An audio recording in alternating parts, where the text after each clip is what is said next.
Hello, ladies and gentlemen. Welcome to the Pick 6, Episode 2. I'm your host, Splash, or Ryan, or whatever the heck you want to call me. Let's give Daniel, Justin, Jack, and hopefully Fiend. There he is. Hey, yeah, so let's give Daniel, Justin, Jack, and Fiend a welcome. And today we're going to start with a new segment. We posted a question and answer on the app. I believe Justin posted one. And we're gonna run through some questions. Some of them are sports related, some of them aren't sports related. I didn't moderate any of the questions, so let's get right into it. Jack, or someone, you want to start us off? Should we start with the sports questions or the non-sports questions? Let's go with the medical questions. Let's go with the medical questions first. Okay, so our first question is from none other than Fifth and Goal, who asks, "Why is my piss green lately?"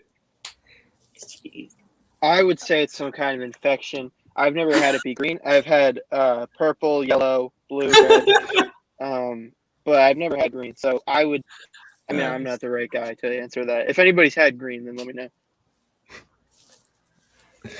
All right. No comment. Let's move on to an actual sports question. FTV 1939 asks, "Who will Denver target in the draft now that they have brought in Darby and Fuller?" I don't know. What are their top needs? I'll go ahead and take this, I guess. So Denver's the 9th pick in the draft. Popular pick. They're going to draft Surtain at 9 because he fits the Fangio system and he's going to be the Prince of Ukamara of the future. But now you don't need a cornerback because Kyle Fuller can be your Prince of Ukamara. They were teammates over in Chicago. So they have a few options they can go with. They could potentially draft offensive line. If they get a Rashawn Slater. Or heaven forbid Penny Sewell falls. I think you take the best player available there. I don't think they'd be on Kyle Pitts, and I don't think they'd be on a Devontae Smith, Jalen Waddle, Jamar Chase type. They could be in on a quarterback though. So watch out if they trade up, whether that's trading their pick for Deshaun Watson, which I have called for on every show I've ever been on, or they could draft a Trey Lance.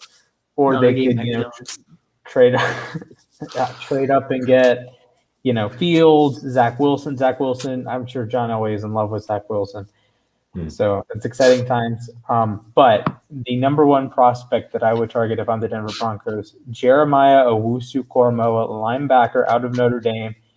Holy Jesus. He is a perfect fit in the Denver defense. I agree. And I think the main thing that Denver should do, in my opinion, would be to trade down. I think they're in the ideal spot to do that. Considering when you look at Trey Lance, there's going to be teams outside of the top 15 that are vying to get him. Maybe the Saints, maybe some other team is looking to get their quarterback of the future. And I believe, as much as I love Trey Lance, I don't think he makes it. I don't think he gets picked before 9. So I believe that some teams are going to be trying to move up and get that 9th pick from Denver, and I think they're in the ideal spot to do that. But like you said, the other main option I think they should consider is trading for Deshaun Watson, but as we all know how adamant the Texans are about that. But with their signings of Fuller and Darby, their cornerback need is pretty much secure for at least the near future. So I agree with Splash. I think Owusu would be a good option, but I think what they should do is trade down. Perhaps to San Francisco at 12. I've been clamoring for San Francisco to get Trey Lance ever since draft season started. But trade down should be the number one option for Denver right now. So moving on. Is Pitts a top 5 pick? Kyle Pitts, Florida tight end. For sure. I think honestly he could be a top 5 pick regardless. If this wasn't like a heavy quarterback, like people were taking quarterbacks here for the top 5 picks, I think he'd definitely go top 3, 4, 5, even 2. Honestly, if the Jets do decide to stick with Darnold, 2 could be a realistic landing spot. So, I think Pitts is a top 2 talent. It's him and Sewell at number 1 and number 2. Top 5 pick, on the other hand, I'm not so sure about. Because of all the quarterback needy teams, and I guess this also answers Hodep's question is the only reason Kyle Pitts won't go in the top 5 is because 4 QBs will go 1 to 4, and then Sewell Chase to the Bengals.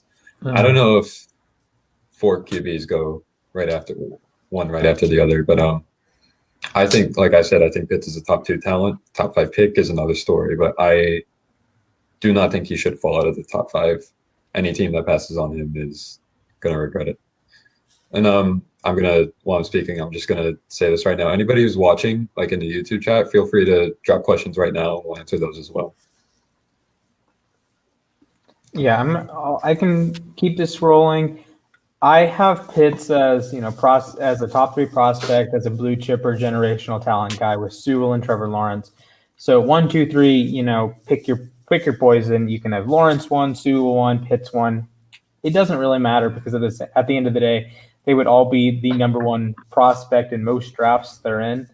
And I think Pitts is, if there's like a stigma with the NFL players, it's the TE next to his name. Kyle Pitts is really not a tight end. He's just a weapon. He's a better weapon than Devontae Smith, who I love. He's a better weapon than Jamar Chase, who I love. He's a better weapon than Jalen Waddle.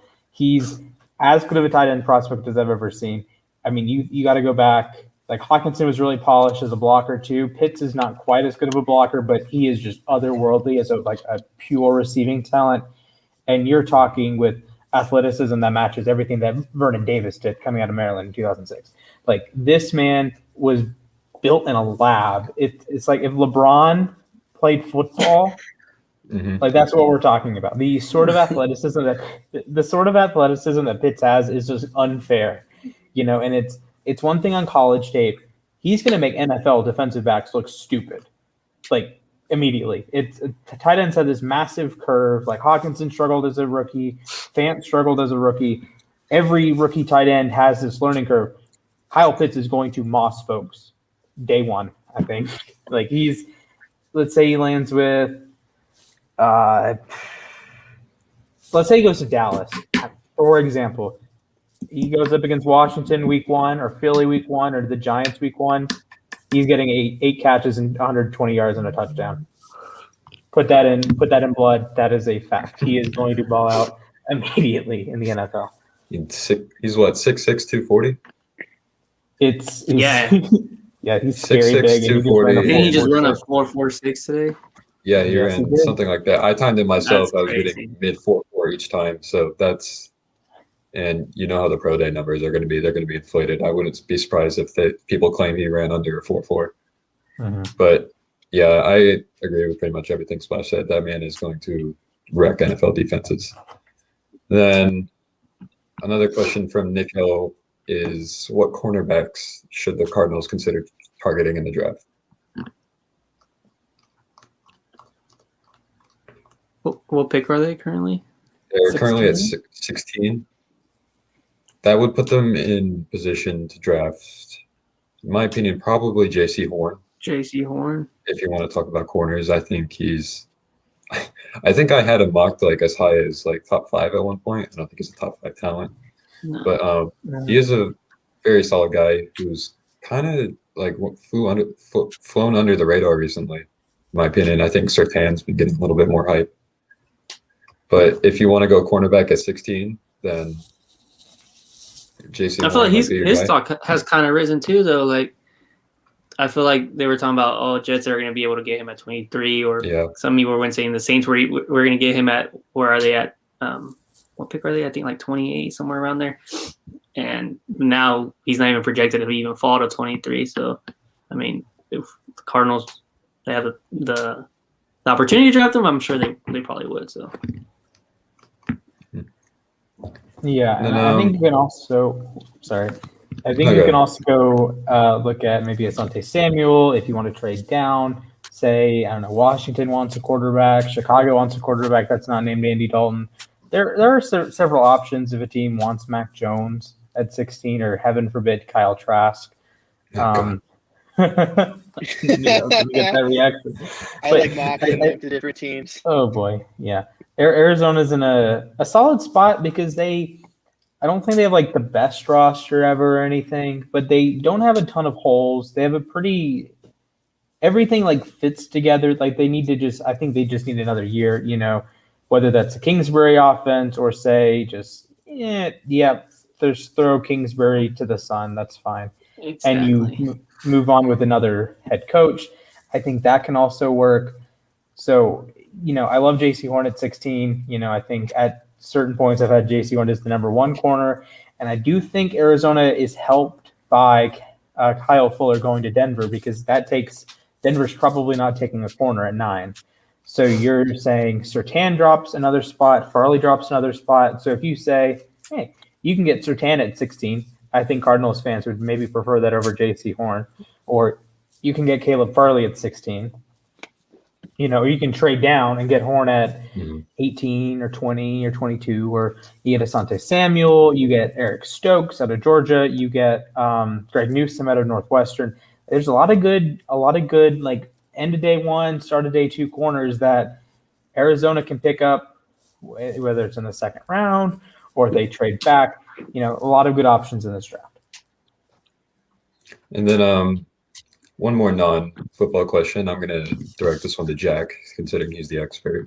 Where do you see Darren landing in free agency? I want everyone to stop talking about Darren. I'm sick of the rumors of his comeback. He's not coming back. He was cut. You don't think the Cowboys will pick him up? No. He was cut. He was a healthy scratch in like all of his last season games, and he was never a transcendental talent, and I don't want anything else to boost his ego anymore. Fair enough. Another question for Jack from Alec. Bro. He says, "Hey Jack, what time does UConn play?" Yeah, tonight?" I know. I saw that already. The women play tomorrow, Alec. Should I ban Alec? Yeah. I'm gonna put him in timeout. I'm gonna put user in timeout. Okay. Oh, Not yeah. cool, Alec. Look who's laughing now, Alec Bogan. Yeah.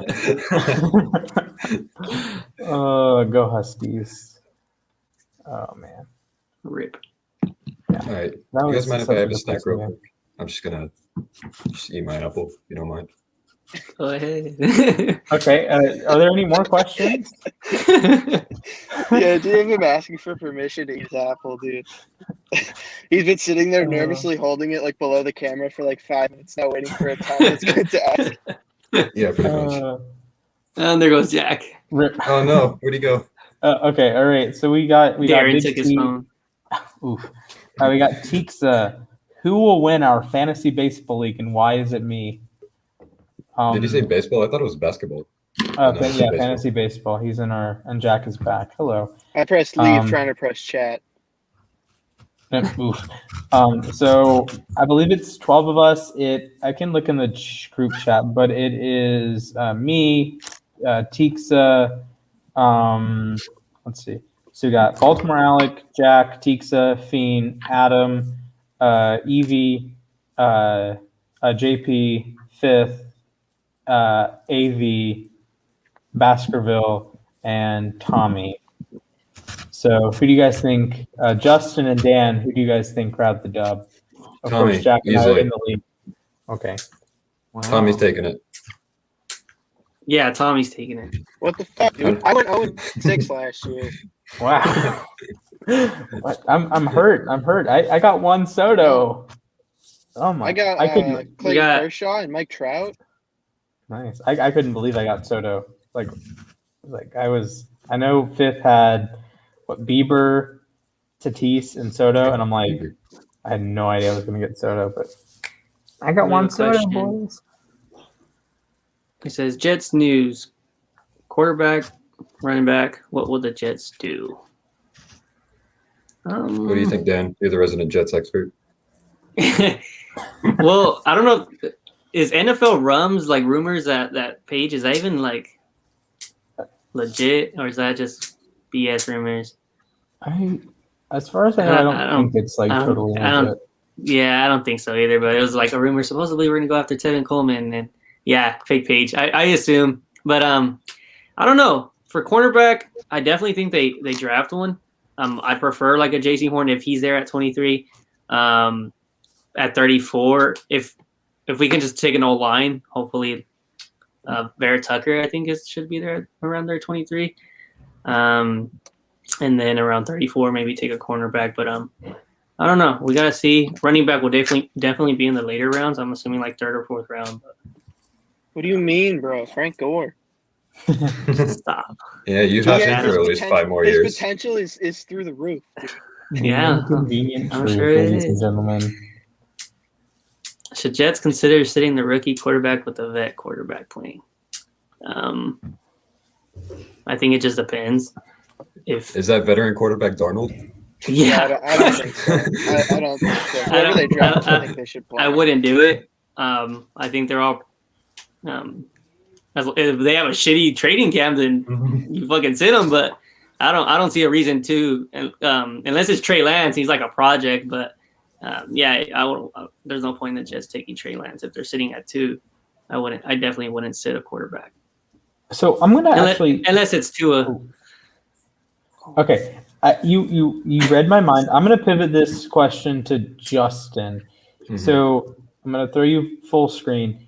You had your number 5 overall pick, Tua Tagovailoa, who you and I both know that we are big fans of, and you had Ryan Fitzpatrick, and of course Fitzpatrick started the year. Okay, you guys were winning games, but it wasn't because of Fitzpatrick. It was because Xavier Howard and Byron Jones and that amazing defense. At what point do you think you just let the rookie play versus keeping the veteran in, from your perspective? It really all depends on the situation, because when you have an established veteran like a Fitzpatrick or say an Alex Smith, then there's no reason you should throw in a project guy like a Patrick Mahomes or a guy who's coming off a major injury like a Tua Tagovailoa. So in my opinion, Tua should not have played this year. He never should have saw the field under any circumstances. I mainly think that because of our offensive coordinator being Chan Gailey, who was definitely tailored to Fitzpatrick's skill set. He openly admitted he had no idea what he was doing with Tua's skill set, and I believe that was the major reason for Tua's struggle.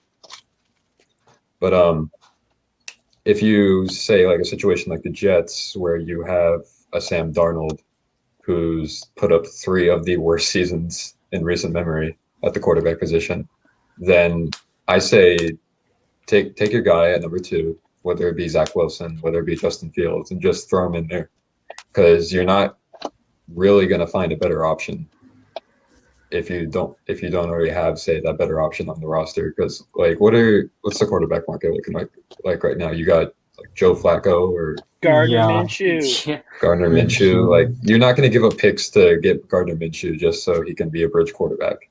Exactly. So, Alex, like I said, so you can't make fun about him. So, like I said, it all really depends on the situation. I think this year Trevor Lawrence will be thrown into the fire. Whoever the Jets take will more than likely be thrown into the fire. Trey Lance, if he goes to San Francisco, probably sits behind Garoppolo for a year. Zach Wilson and Fields probably both get thrown into the fire wherever they go. Mac Jones, who freaking knows where he's going at this point? Like, he could go. He goes top 10. Top 10 or all the way down to 30. Late 20s. Who knows at this point? But, maybe Green Bay takes another quarterback. Oh God, I totally forgot Jordan Love exists. But that's another situation where you have the MVP and Aaron Rodgers. There's no reason to throw your rookie out there. But like I said, with Tua, I don't think he should have played this year at all. I think they should have let Fitz ride out the season with Gailey, even though that probably would have resulted in something like an 8-8 or 7-9. But I think that was better than just throwing Tua out there in the fire and risking something bad happening to him. Thankfully, nothing. One thing I didn't like that you guys did is, like, you guys named him the starter, and then he got like benched, and then got named the starter. Like, I just feel like jumping back and forth. Well, they claimed it was an injury, right? I don't know. In the Broncos game, they claimed it wasn't an injury. In the Broncos game, I think it was injured. He was injured in the Broncos game. Bradley Chubb got to him multiple times, and he clearly wasn't at his full peak of mobility. So I think that's why Fitzpatrick came. The Raiders game, I agree with that benching. He was not moving the offense like he should have been. Like, against that sort of defense, like, you got to be putting up more than 45 yards and a half. Yeah, but I'm not a fan of the benching, man. Like, especially as a rookie quarterback. Yeah. I don't know. I just feel like I understand it to an extent because the Dolphins were a contending team. Yeah. And Fitzpatrick at that moment was giving them the best chance to win. So, Brian Flores, he's like a win at all cost type coach. He doesn't care who's doing it or how it's getting done. He just wants to win. So I guess I understand it from that perspective, but it's a weird situation, and I just don't think he should have played at all this year. Do you think the Dolphins believe in Tua? Because when I saw stuff, it would all be he got benched, and then when he got in, it was if he doesn't play well enough this season, they'll move on from him. And he was a top 5 pick. I mean, usually you give a guy more of a leash than that, but I think it was. I don't know. It just never seemed to me like it was what they believed in him. I think it was the media just trying to do that. I don't. Yeah, that maybe. entire situation is so weird to me. That's super unprecedented. But the whole thing with his teammates not believing it. A lot of these reports came from I forget his Armando Salguero. Forgive me if I'm saying that wrong. But I think you're right. Yeah, he's a Miami Herald reporter, completely unreliable, piece of shit. Nobody likes him. So if you see any sort of reports from him, just don't believe it. Dan, I see a lot of Dolphins. You've sent me his shit before. I have not. You've sent me his stuff. No, you've sent it to me and said this guy's an idiot or something before. Oh yeah. I could put together a compilation of terrible headlines from Salguero. Could you guys see the Patriots taking Trey Lance or even trading up for Trey Lance? God forbid that happens. Yeah, I know. I would hate it, but that'd be scary. I'd be good with that. I don't really want him to take Yeah, Jones. I was hoping they would get somebody besides Cam though. So I mean, I'm still a believer in Cam. I think he can do good, but I was hoping they would get somebody different. See that? I know it's kind of contradictory, but see, I'd like to defend Cam. Let me throw myself full screen. So Cam had a very good early stretch, played okay against the Raiders, played I'm blanking on who they played week 1. Did they play Miami week 1? The Pats? Yeah, Miami, yeah. The Seahawks, Raiders. He played reasonably well against Miami, played I've watched Cam for 11 years in the NFL now. I guess 10 years in the NFL now. That is the best I've ever seen Cam Newton play was that Seattle game. I get it. Seattle couldn't cover anything. But the man was dropping dimes. As I said on the app earlier, it doesn't matter if they're open, covered, whatnot. If you make the throw, you make the throw. Cam was making the throws he needed to make week 2. He had a solid game against the Raiders. And then week 4, week 5, he got COVID, right? And he misses a bunch of practice time. He misses the Kansas City Chiefs game. They win that game with Cam in the lineup. Brian Hoyer was a catastrophe. I am convinced one of the 4 of us would have been better than Brian Hoyer that day. He took unnecessary sack after unnecessary sack, and then you bring in Jarrett Stidham. And Jarrett Stidham, I forget what I said in one of my articles, but he is like a self-destruct button. Not even a self-destruct, but he is a destruct button. He is abysmal. He is one of the worst quarterbacks I've had the pleasure of watching. In 15 years of watching football, I don't think I've ever seen a quarterback as bad as Jarrett Stidham. Now, the pick 6 by Honey Badger was not necessarily his fault. I get it. It was a deflection. But, oh, my goodness. Jarrett Stidham gives me aneurysms watching football. I've been I had to deal with Joe Flacco for 11 years. Jarrett Stidham makes Joe Flacco look like Joe Montana. Yeah, I want to chime in. Yeah, I've been a huge hater of Stidham, from start to finish. When he was going to be the starter last year, when nobody knew anything about him, I was completely against it. I didn't want him at all. We got Cam. I was so happy in the offseason, when we got Cam. I was just so excited because I thought we got Cam, and we got Cam for 3 weeks, and then we got fucking Sam Darnold for the rest of the season.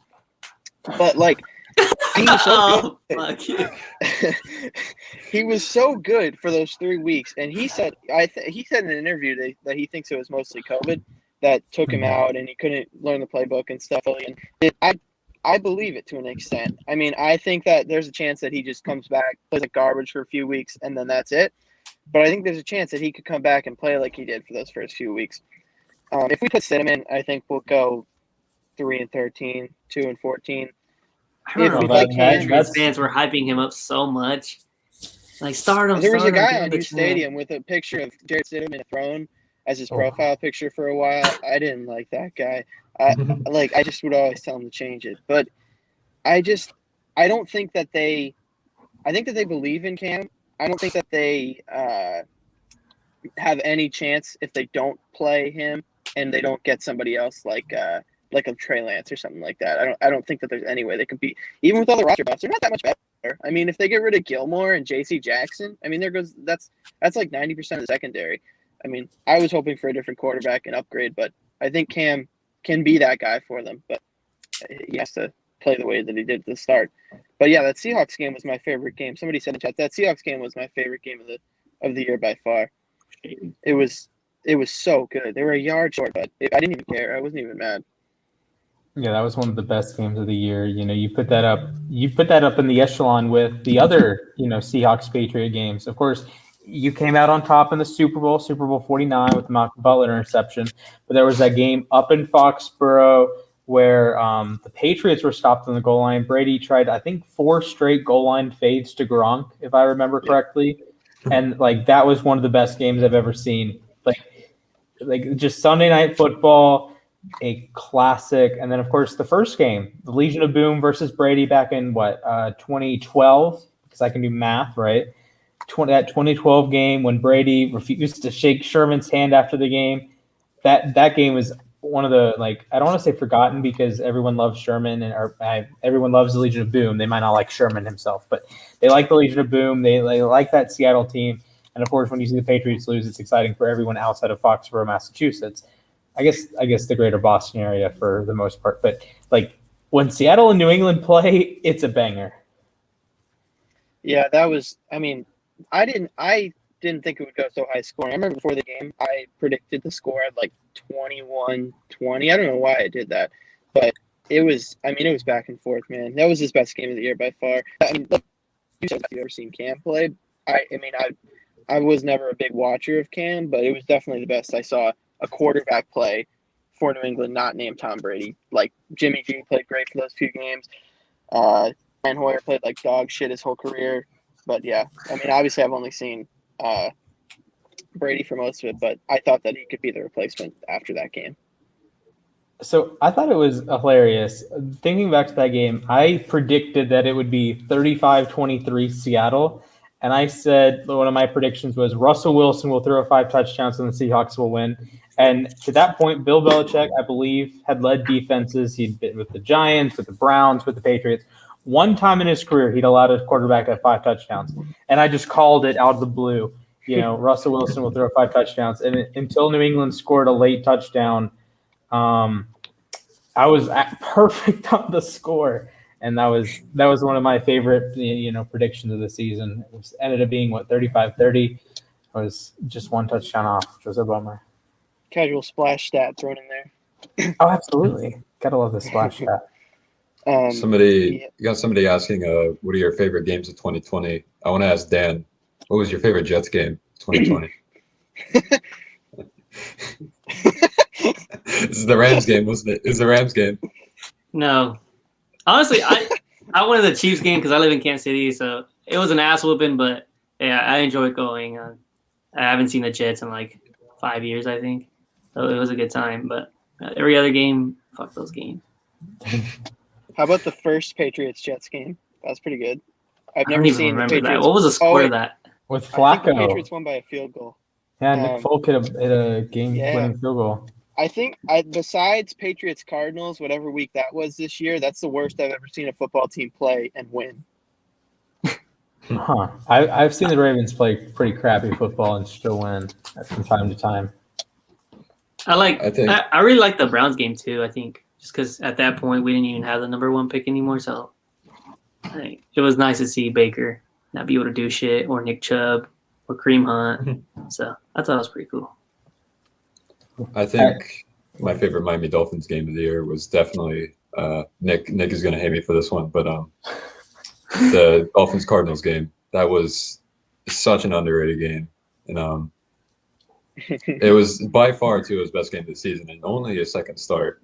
Mm-hmm. And he was swinging at that game, and those 2 runs that he had in the fourth quarter where he almost got sacked twice. He put a move on one of the better safeties in Buda Baker. Oh yeah, I remember that. And he went for that. It was like a 15-yard run, wasn't it? Yeah, that game should have gone to overtime, but Zane was a good Gonzalez game. somehow came up short on a 49-yard VSC. Zane sucked. We won. But yeah, Jason Sanders would never. Oh No. boy. Speaking of Sorry.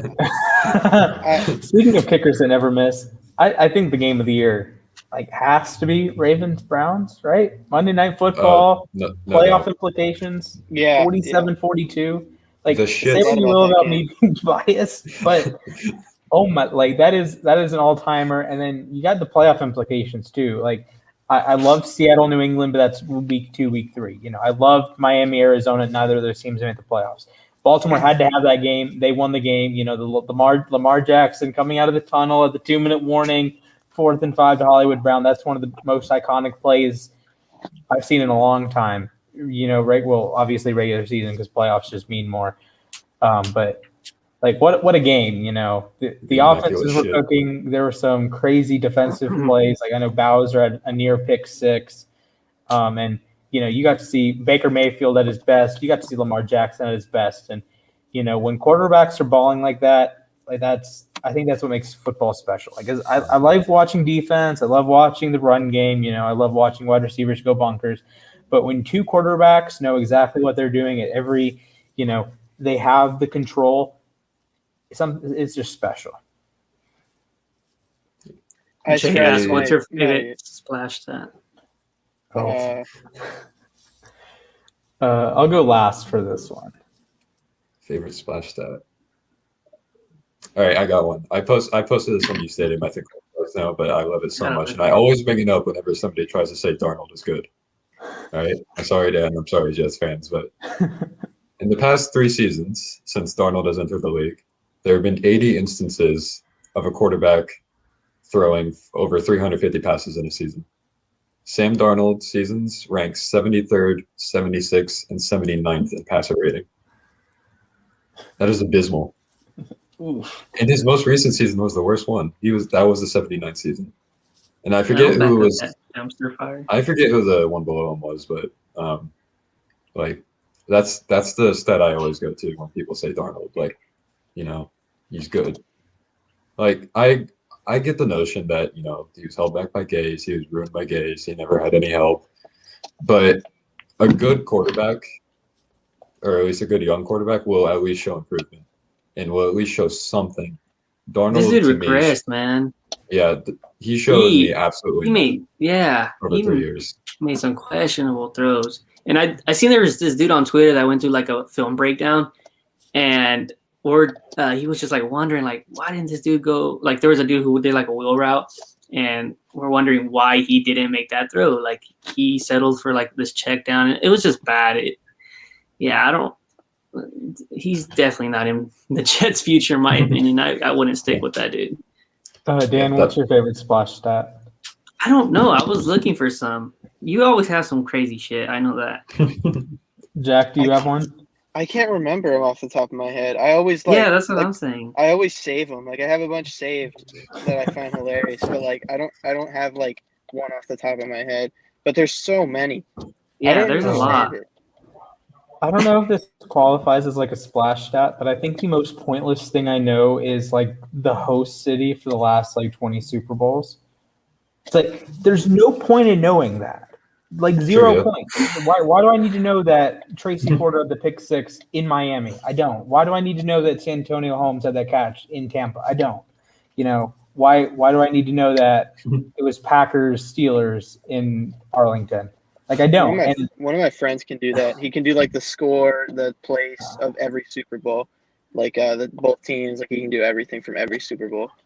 It's like I can do that with like the scores of the teams and the MVPs and stuff, but like at least that matters, and at least like I can have an honest conversation. Like, well, I think Max McGee deserved Super Bowl 1 MVP, or I think Jacoby Jones should have been MVP of Super Bowl 47. But the venue, what's the point?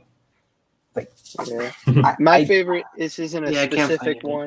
This isn't a specific one, but it's whenever you just like drop in a random stat when somebody's having a conversation. You just go fun fact, and then you say something like it's like this much tied to it, but like completely unrelated, like 90%. Let me see the last time I said fun fact in a text message. Also, to answer Jay's question, Jackson, Mississippi. How about Nick's other question? Who's the best non-QB passer in the league? Your favorite to watch throw? Ooh, I have a fun answer for this one. Julian Edelman. Oh, Oh, God. okay. I'm gonna. Odell leave him. Beckham. Head. Hmm. The Dolphins punter or whatever the fuck. Matt Hawk. Yeah, That Matt was Hawk. good. He's on the Bills now. I'm so sad. But I got a few. I think Jarvis Landry is really fun to watch. He's a lefty. Mohamed Sanu, obviously, he had that like one ridiculous run where he went like 6 for 6 for like 150 yards and a couple of touchdowns. Lynn Bowden, the Miami Dolphins, he's fun to The watch. Even though god himself. he only threw like 2 passes this year, but I'm pretty sure like he had the longest pass of the Bills game in Week 17. Drew Lock. They give him a couple throws. Sometimes Oh, it's yeah. a good one. Josh Allen, the famous tight end. Yes, Josh Allen would be a better tight end than quarterback, and I will always stand by that. Jacoby Okay. Myers. Okay, shush. We're gonna stop with the Patriots that threw touchdowns against the Ravens. I think the correct answer to this question is Russell Gage. That man is a better passer than Matt Ryan. Like MVP Darnold. Matt Ryan, like Russell That- Gage had 2 of the most impressive throws of the season. Like That this one is throw against Los Angeles was ridiculous. and then he dropped it. Was it Julio that dropped it? I don't think it was Julio. No, that was a different throw. The one against Los Angeles was the one that was completed. He threw it like on a dime. Like I think he was Yeah. getting like he was rolling out like pressured and just gets whacked and it's like Yeah. a perfect. It's like Mahomes or Yeah. Kyler or Rodgers or pick your quarterback and it's Russell Gage made the throw. Oh my goodness, it was amazing. Unlike all of those stupid Patriots that complete passes against Baltimore. Who was that guy who played court? I think it was Kendall something. That Kendall guy was Hinton. ass. I mean, he tried his best. Who They you gave guys him talking about? so many Kendall chances, Hinton. though. Jacoby Myers who was drops that? a dime on his first one, and Kendall Hinton gets like 12 attempts and completes one. He was ass. He was, I believe, one. Oh, okay. Here's a splash stat. So every quarterback that completed at least one pass in 2020, guess who had the lowest yards per attempt? Oh, you posted this. I was so close. What did you? Yes. Who is it? I know Alec knows it in the I chat. don't remember. Josh Dobbs with the Steelers. Josh Dobbs, oh my God. It was even lower than Hinton. Hinton was, I believe, 1 for 9 for 11 yards and 2 picks. Dobbs was like 2 for 4 for like 2 yards or something like that. Something really screwy. And that's one of my favorites. I also like the one I had about Lamar Jackson is more efficient as a runner than, like, say, Ben Roethlisberger is as a quarterback over the last 2 seasons. That is But, a fucking splash. But no, Lamar sucks. Okay, get more than 6.3 yards per back. attempt, bum. Yeah, not bad for running back. I'm a Lamar fan. Yeah. Love me some Lamar. All right, Aidan. Yeah. This was a splash stat. I gave Ohio State a 96% chance to win, but I went on the show and said that Oral Roberts can win the game. I gave Texas a 92% chance. Then hours before, I guess the day before that game, I went on the show and said Abilene Christian was my hot take. They're going to beat Texas. Purdue, 84% chance. I think I actually took North Texas in that game. Tennessee, I took Texas. I'll take the L on Tennessee. UConn, I'll take the L on that one. Clemson, I switched my mind right at the end, but at that point I was out of like brackets to do. So I'll give you an example. So I started my first 10 brackets. I did 8 for Winthrop and 2 for Villanova. And then after I did those 10, I like sat there and like, that's stupid. And then like 14 of my next 15 were Villanova. So I had totally changed my mind, And Rutgers, Clemson's a game I totally changed my mind on, at the last second. It's like, yeah, I think Rutgers wins this game. It doesn't really matter, especially now you lose to Houston. But I'll take the L with I'll certainly take the L with the Huskies, and I'll certainly take the L with Tennessee. But other than that, I called Oregon today. Keep that in mind. So. Shout out to Justin for picking Oral Roberts. Yeah. I guess we're flipping over into March Madness a little bit. Yeah, my bracket is killing it. Besides my national champ. Same. I'm in like the 99th percentile, and then there's just Illinois. So, yeah. What was I just gonna say about something that you said? I don't know. Come back to me in a sec. Before we talk March Madness, should we talk a little bit about free agency? A little bit. Yeah, let's roll with it. Let's Sure. roll with it. All right. Whose team do we want to start with? We got Dolphins, Patriots, Jets. Let's go first. Let's start with the Bills. Get them out of the way. They haven't Bills? really done much. Okay.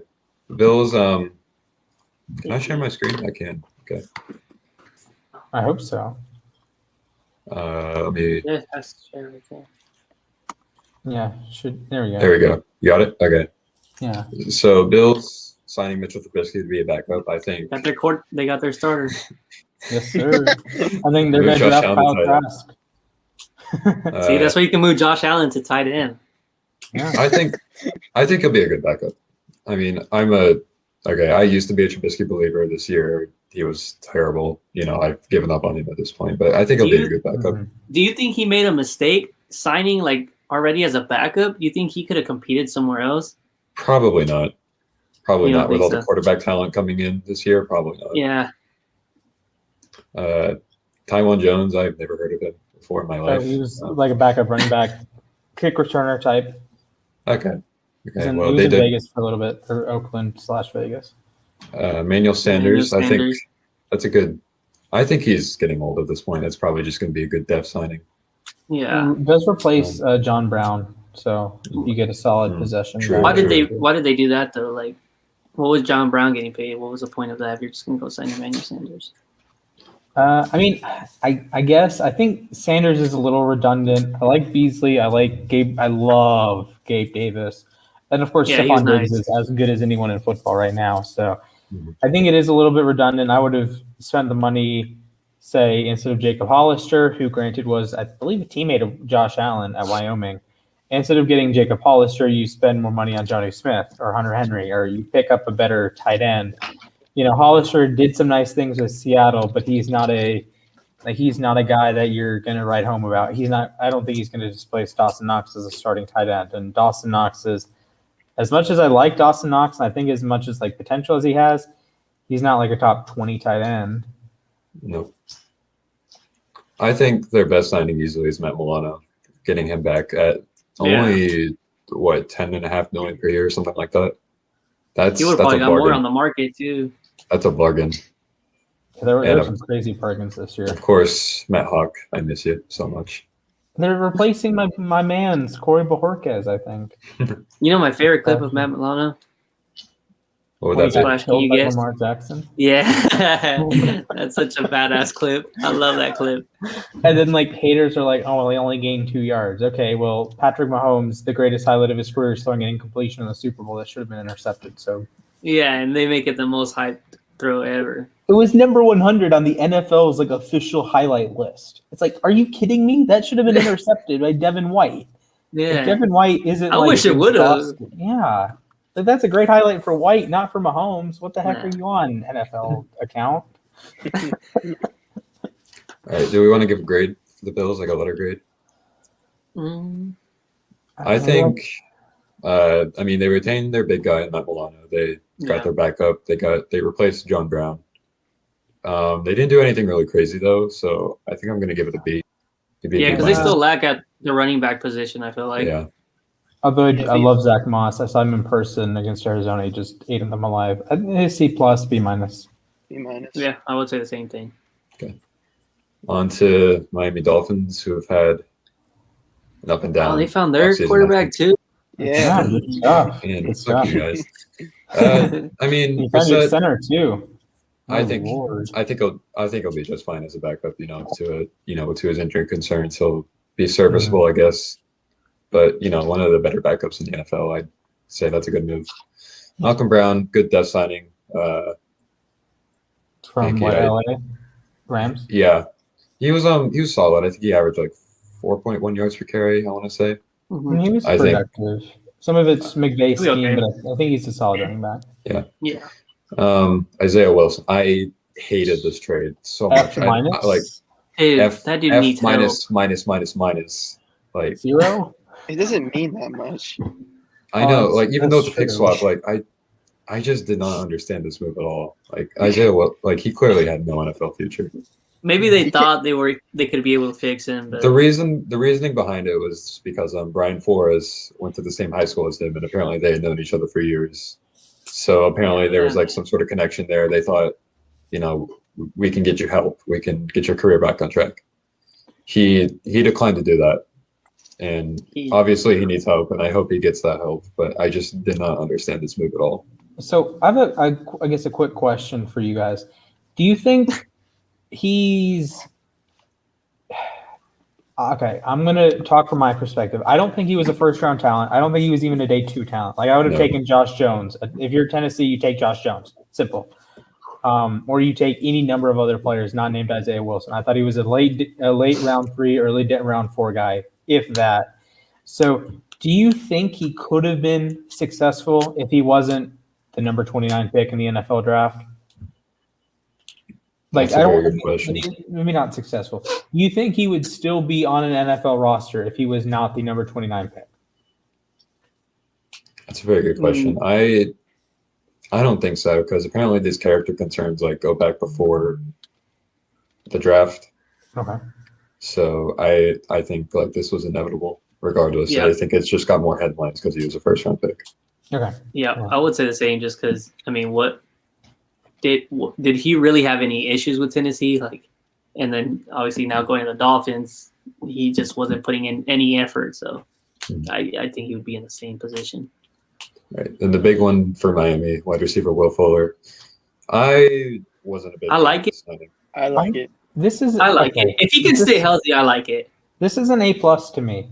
Like, Really? say what you like when you get Tua and you get a guy that can separate, and you get a like. I know Tua's accuracy, like the advanced stats, weren't great, but Tua's a guy that can hit the open man, and Will Fuller can break the top of any defense.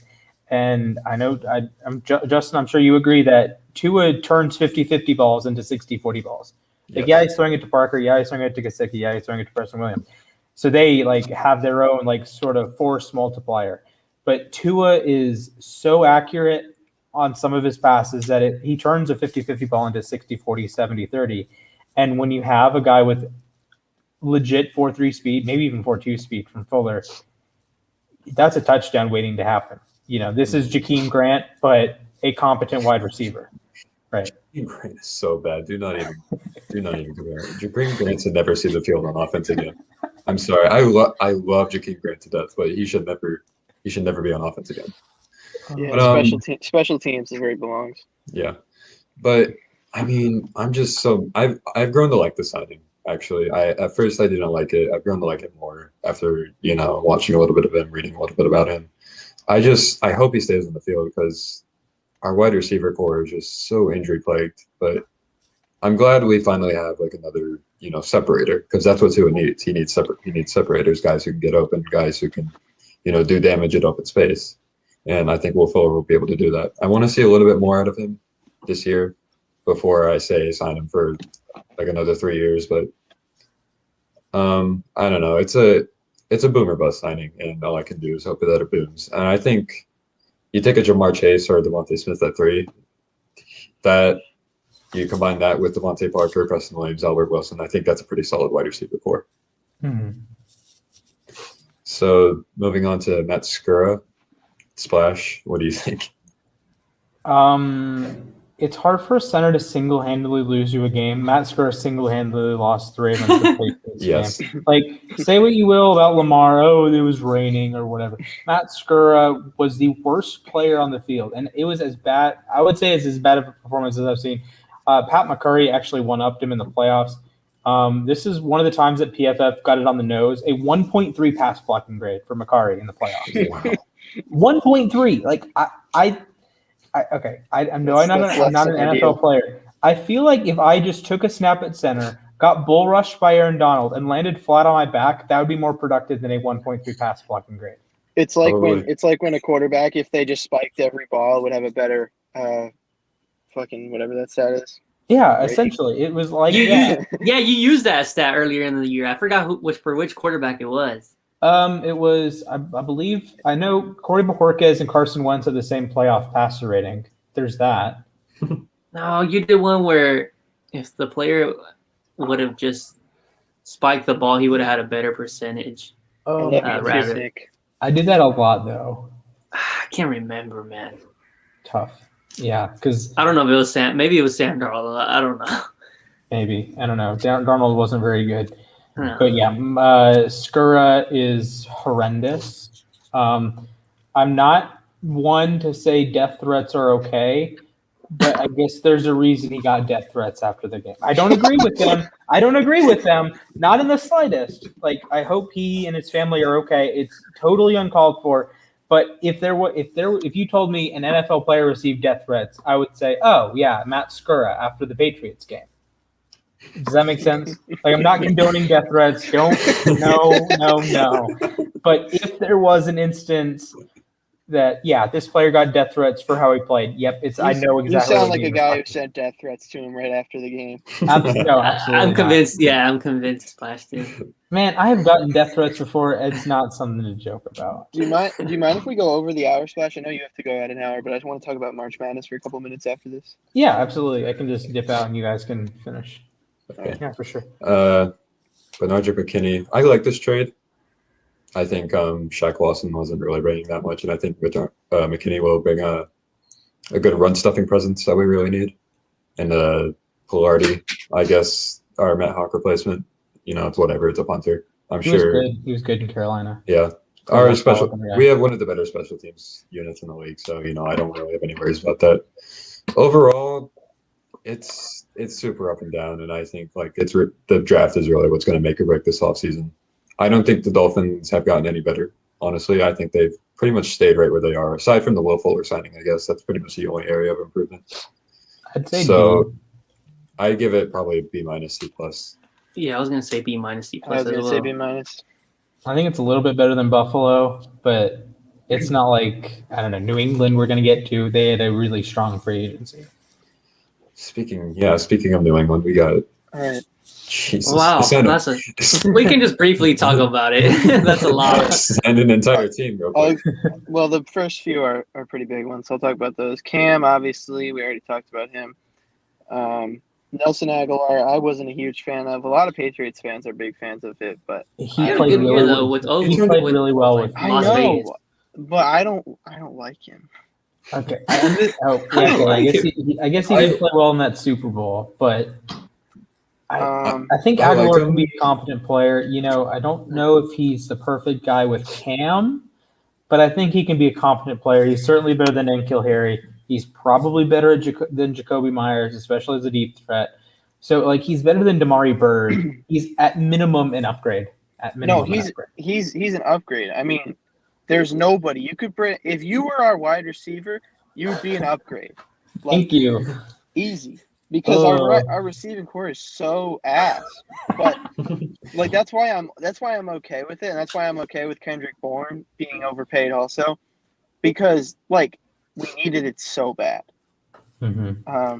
Bourne's a nice red zone threat. Plus, you guys got those two tight ends now, so I think bringing back Nelson Aguilar and Bourne should be fitting pretty well. Bourne and Smith were both overpaid, in my opinion, but it's whatever. I guess Hunter Henry was the one I was really excited about. On offense, anyway. I was really happy about that one. I think this is my favorite move. Trent Brown is a good move to get him back. For a 5th round pick, that's a great move. Yeah. Because Marcus Cannon's in Houston right now. Mm-hmm. Yeah. So David Andrews. David Andrews was a big one the other day. They talked about it on the timeout with U Stadium, and then right after, they were talking about it, he got signed. That was a good one, but I don't know why we paid Ted Karras $4 million. Yeah, that's what I don't. I thought Andrews was going to sign with either New England or Miami, and then whichever one didn't get him would sign Karras. I would have rather brought back Ted Karras and signed Metzger. I don't understand. Yeah, we got both, bitch. Yeah. Throwback. Henry Anderson. Sorry, what? No, I was gonna say Henry Anderson. That's a stupid signing. Dietrich Wise is a good re-sign. It's kind of I don't know. I'm just kind of skipping the ones that don't matter. Judon, I was the most excited about of any signing. Slight overpay, but I think it's going to be worth it if he plays well. He's going to be a good run defender. You know, he's an inconsistent pass rusher, and that happens. But he was our highest graded defensive player in the playoff game for good reason. You know, he was a big reason why Buffalo could not move the ball on the ground. Although Buffalo didn't try to move the ball on the ground for the most part, but when they did run the football, they had zero success. Judon was a huge part of that. I think he had like a 90 run grade, and it shows on tape. You know, he's a little bit like Hendrickson, you know, with the Bengals. That a lot of his sacks are one-on-ones against running backs, or like cleanup sacks, coverage sacks.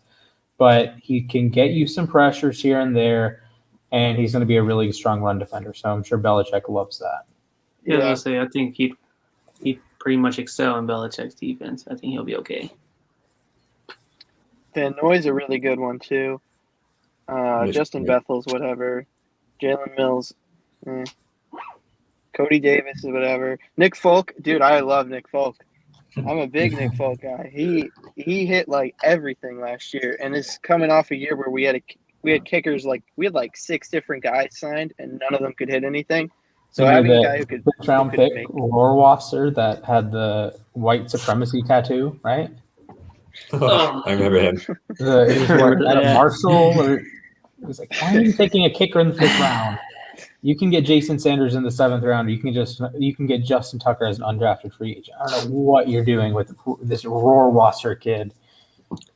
So yeah, Nick Folk, good signing. So a lot of Patriots fans like to give him an A. I would lean towards high B.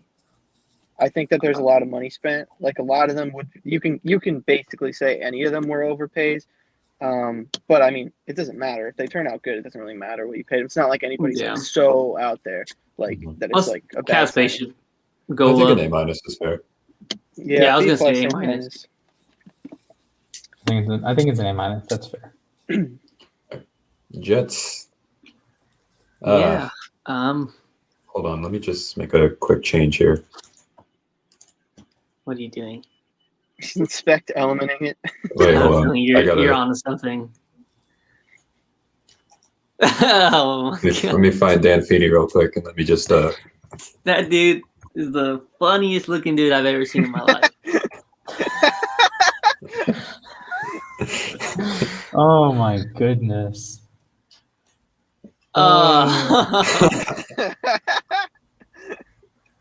Joe Tooney. Nice. I think you're trolling. All of us wanted Joe Tooney on our rosters. Yeah, I did too. Yeah. I did too. Yep. Like Jets fans, Ravens fans, Dolphins fans, Pats fans, and then he goes to freaking Kansas City. Well, I guess the Patriots probably weren't going to re-sign him anyways. So I guess I'm sure Jack had his come to Jesus moment. But then holy cow. I'll skip Josh Adams just because that dude's not anything special. He's just freaking depth. So, Keenan Cole. Yeah, I guess he's a good receiver. He could be a good 3, 4. We'll see what that turns out. Corey Davis was pretty nice signing. I like it. Would have liked to go after Kenny Golladay, but I doubt he wanted to go with the Jets. That's why I was kind of happy that we did end up signing him, just because I figured Will Fuller wouldn't want to go with us. Kenny Golladay didn't want to go with us. Juju wanted to remain in Pittsburgh, and even if we did have an offer on the table, he still had offers from the Ravens and Kansas City. So realistically, Jets were not a landing spot for him. So yeah, I really like the Corey Davis signing.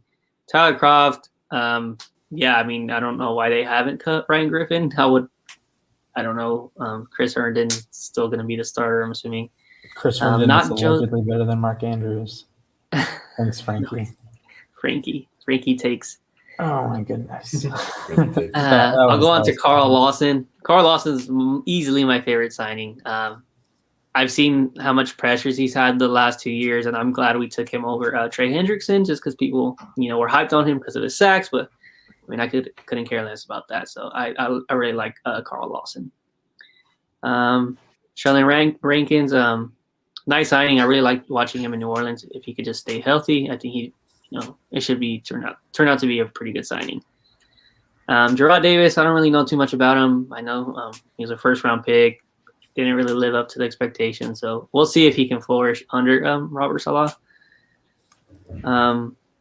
Justin Hardy, just from what I've seen, his Saints really loved him. He was a good gunner for them. So, that's a nice signing, I guess. Gunners are important. That's the 2010 Chargers. And LaMarcus Joyner, I know with Las Vegas, he was like in the nickel, playing the nickel corner, and he looked too well. I guess with the Rams, he was a safety, and I guess that's where he really flourished at. So I don't know if I'm pretty sure Robert Salah is going to transition him back to the safety position. So I don't know how they plan to use that if considering he's a free safety, right?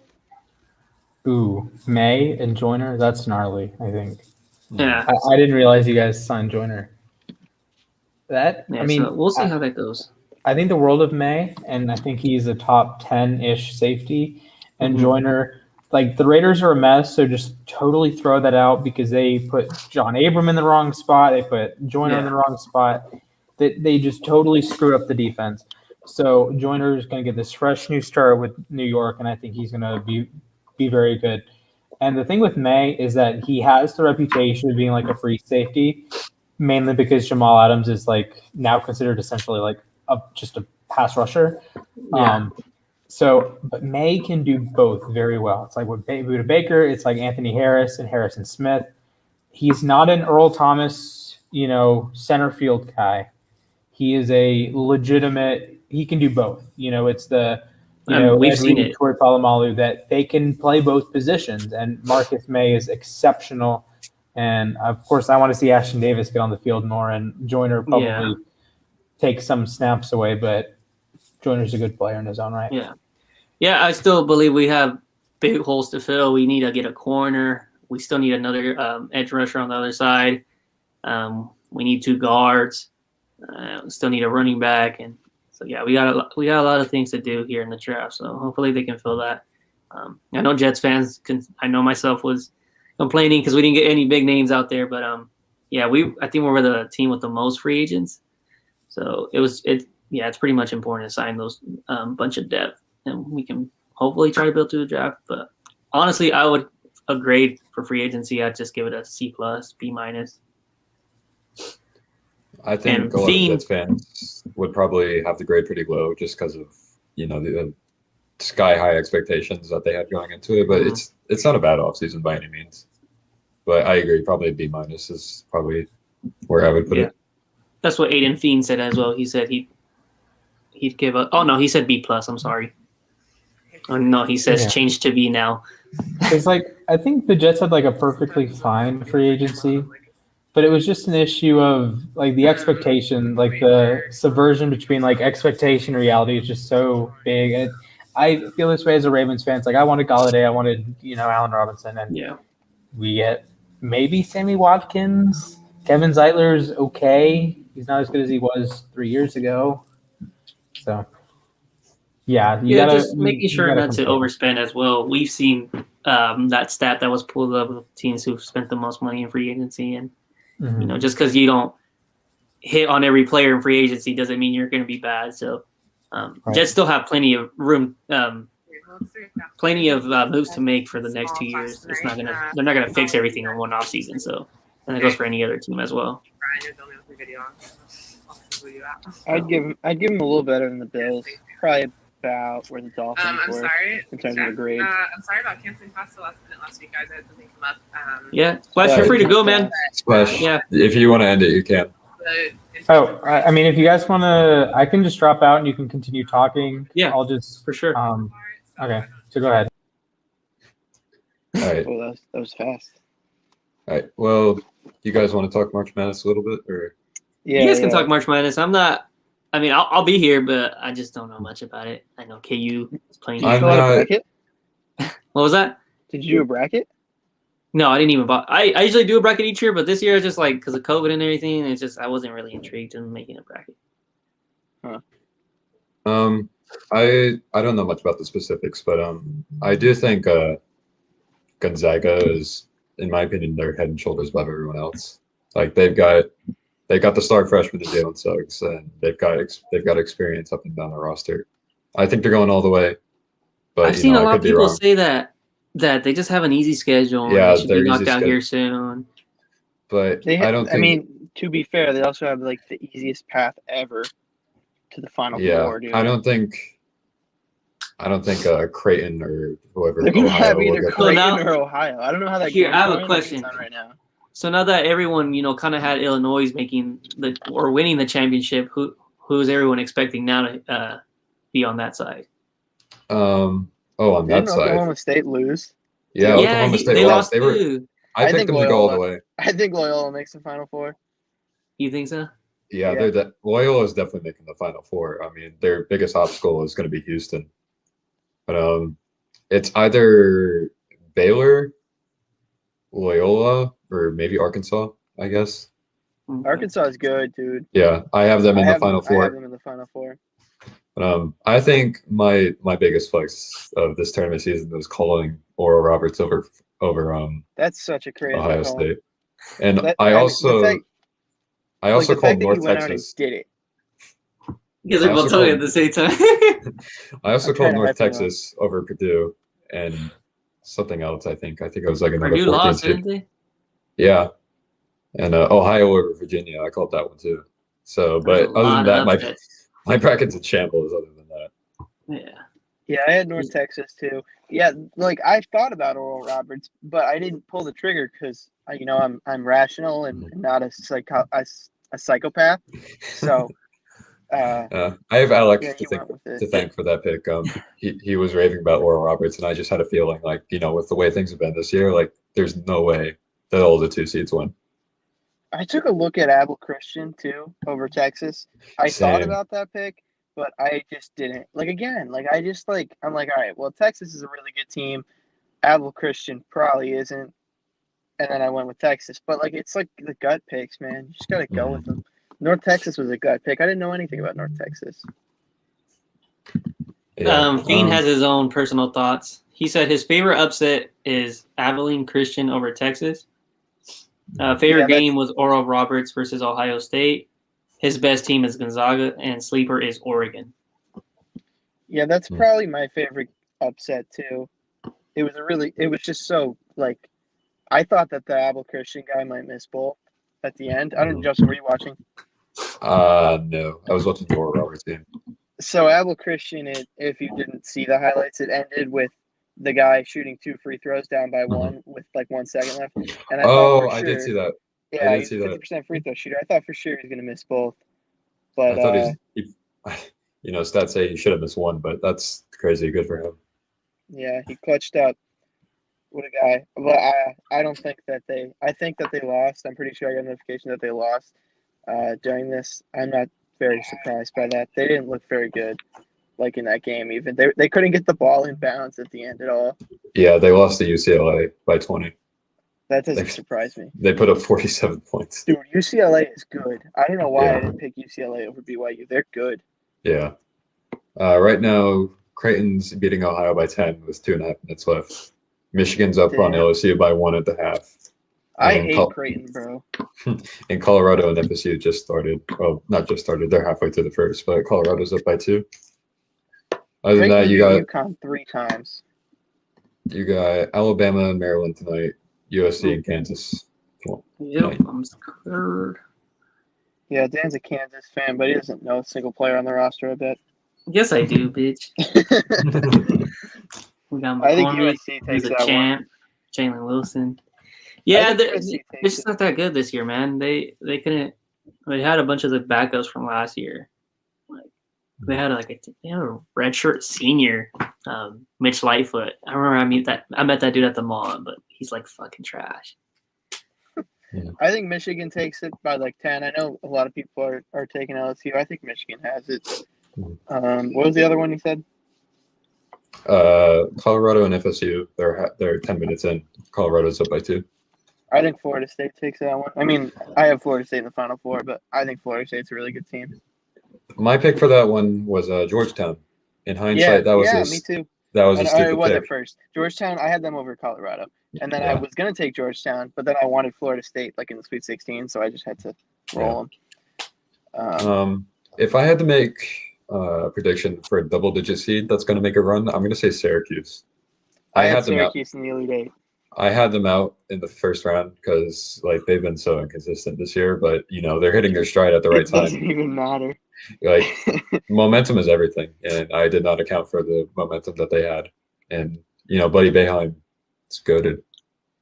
You could send me Syracuse as an 11 or a 12 seed on a 15-game losing streak with all 5 starters hurt, and I would pick them into like the Sweet 16 at least. They're ridiculous. Like I remember their Final Four run. They played UNC in the Final Four. I was like, I went either way because I root for both teams. But that was, if I had to pick one, they would be my pick as a double-digit seed to make it to the Final Four. I don't think Oral Roberts makes it past Arkansas. Arkansas has looked really good. Probably not. But, I hope they do. Even though I picked Arkansas to the Final Four, I don't give a shit about my bracket anymore. But, dude, that would be awesome. In that group, I went from 3rd to 18th in a day. I've been first the whole time. And I'm just mad because I haven't dropped below 2nd place once. And it was for a couple games. I've been multiple picks ahead of everybody the whole time. And it doesn't even matter because my national champ is out. So none of it matters at all. At this point, I just got to hope Gonzaga wins and I can get 3rd or 2nd. The fucking idiot who took Villanova to win the whole thing is in first place. He's going to win it. If Villanova wins the national title, I have so many posts to delete. I have so much stuff that I have to go back in that group chat and find because, oh my God, I was so negative on them. I despise Villanova as a UNC fan, for obvious reasons. Yeah. But, geez, I had them out in the first round. But Splash was talking about it, Winthrop, and I picked Winthrop at first, and I think it was just everybody saw, okay, Villanova's best player is dead. They're playing a team that was 23-1, instantly took Winthrop, but I switched it back a couple days before. I just realized all right, Villanova's a good team still. They're not going to win the title unless they fucking are, but I really hope that they don't. But I picked them into the Sweet 16, I think.